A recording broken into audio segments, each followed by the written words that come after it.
Okay, a very warm good afternoon to the client. My name is Seth, and together joining with me is Wicket and Matthew. Unfortunately, Isabel is not here to join us because she's currently unwell, but nevertheless, we'll just carry on. So, so for the table of content today, we'll first go through the pitch idea of the project, which is a battle box, and then the VR demo, as well as the supporting research for the Oculus and the Figma prototype, as well as the visuals of the VR booth. So for our idea, as mentioned earlier, it is a battle box bunker, and we wanted to do this as we wanted to promote it as well as educate tourists as well as Singaporeans on the importance of the battle box. So for our VR project, we decided to go for a replica of the battle box in the VR world. So for the first few rooms, it will be a more of informational to the players so that they can walk around and freely explore it, look around, while at the same time there will be a narrator mentioning and describing what each of the different rooms are. And for the gamification part of our project, it is an escape room where the player will have to perform a series of activities and tasks to discover hints and clues that will help them to escape the bunker before they are captured. So this is the VR demo. Okay, so for the website, we have the authentication page where the user sign up. So um, right now in the video, the credentials are entered and then it'll be created, and then these credentials will be reflected in the Firebase.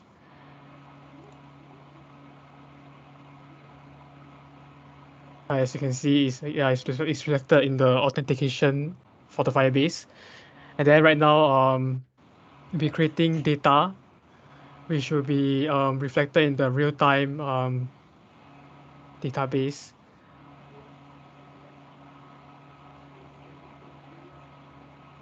So as you can see, it's reflected inside there. And then this is the players page where their data is being displayed. So you can see there's name, country, age. Then there's best timing, total games, and points. So the best timing and total games and points will be updated through the VR itself.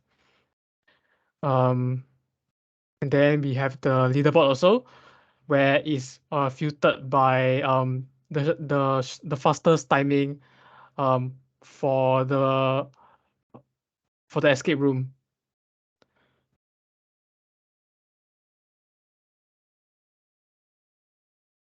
Okay, so we can log out also. So right now I'll be showing you the admin. So um in order to become an admin, you have to manually change the admin force to true in the Firebase.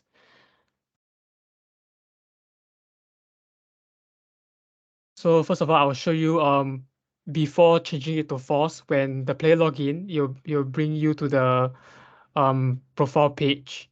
The player profile page. So yeah, as you can see, and then I log out and then I change it to true.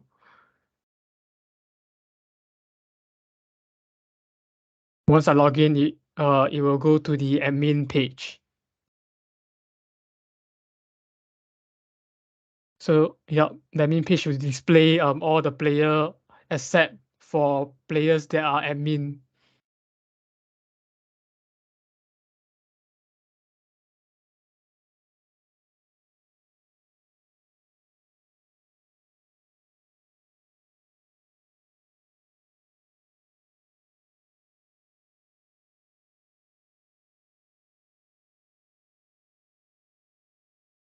So over here we have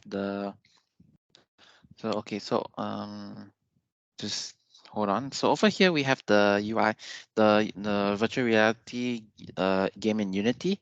So over here we have just like before, just like the website, we have a sign up page for for new users to create an account, or even if maybe they made an account through the websites. That's where the login page comes in. So over here we can fast forward to when the user is creating his own credentials or create his account, if you would say. Then after he's done, then he would be proceeding to the create data stage. This is where he typed in his username, his country and age, just like the website. And after all of that is finished, he will be loaded into Fort Canning, which is basically in Singapore where the battle box is located. You could see on the right side of the database where the new user is has created their data or maybe their authentication. So you could see the arrow over there is basically meant for the user to just traverse through Fort Canning just to head just so that they could get to the bunker. As you can see, there's the bunker there, and after clicking on the button, the user has now loaded into the bunker. So afterwards, the player would just move around the bunker. He just explore the educational areas, and there will be some soldiers there to guide the user on what this room is all about, or what is the reason of this room during those times. We fast forward to the game section. So yeah, over here, this is where the player could decide to play the game. So this is so you can see the button there to allow the user to play the game, and also along with the rules and the objective of the game. So this is where basically just to sum it all up, the users will have 10 minutes to complete this escape room before the timer, just like what Seth said previously. And we just fast forward to the interactions. As you can see from the start, you have the points and the timer. And basically what you saw just now was how the user could just collect some bullets or maybe the collectibles, just so that they could earn some points as well as extra time.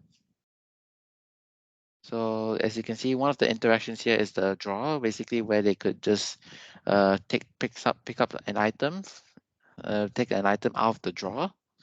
Then we move on to something called the snap interactable, basically where where the light bulb snaps in place into the lamp for a special interaction.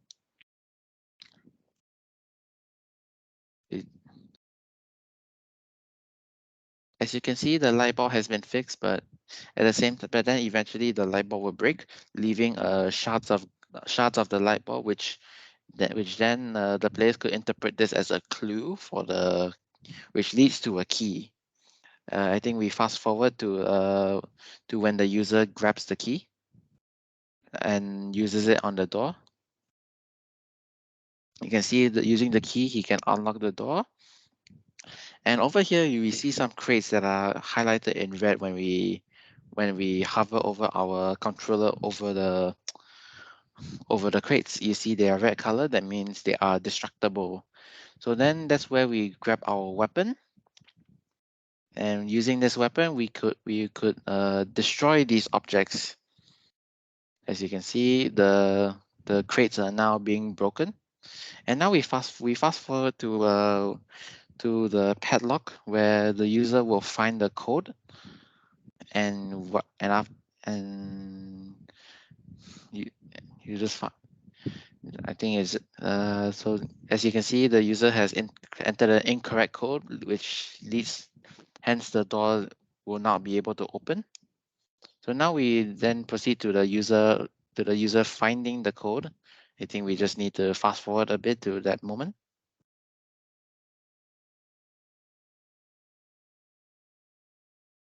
So over here, the user is still searching for the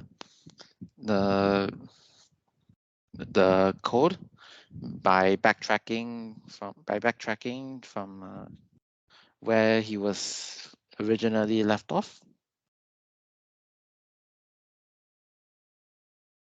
And now you can see over here, there's the code, which is 681. So now we fast forward to when the user was able to grab the code. And he types in the code 681. And afterwards, he is able to open the door, and he could he managed to escape and the game is over. He could also wish to replay if he ever feels like trying again just for a faster time. Or maybe he wants to explore more about the escape room, or no, not the escape room, but more of the bunker, especially on the educational parts. And that's it for the Unity game.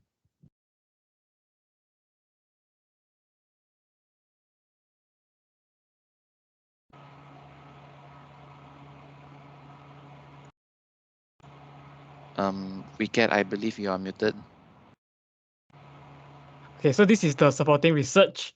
And as you can see, these are the images that we have taken. So we went down to the Better Box to do some research about this place in order to allow ourselves to create this, to create a replica inside the VR world.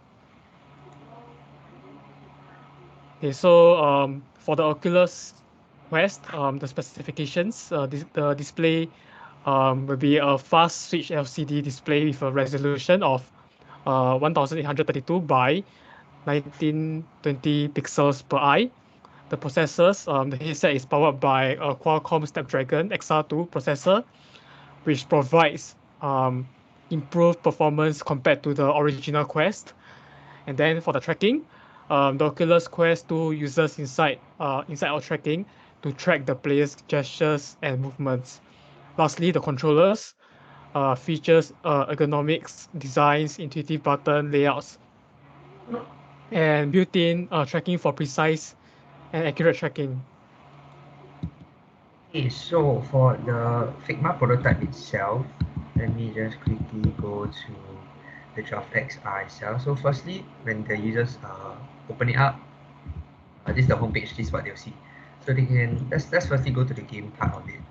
So this is the homepage of the game. So they can have some brief introduction. Seth, the Figma is not being shown, I don't think. Okay, let me just quickly share it.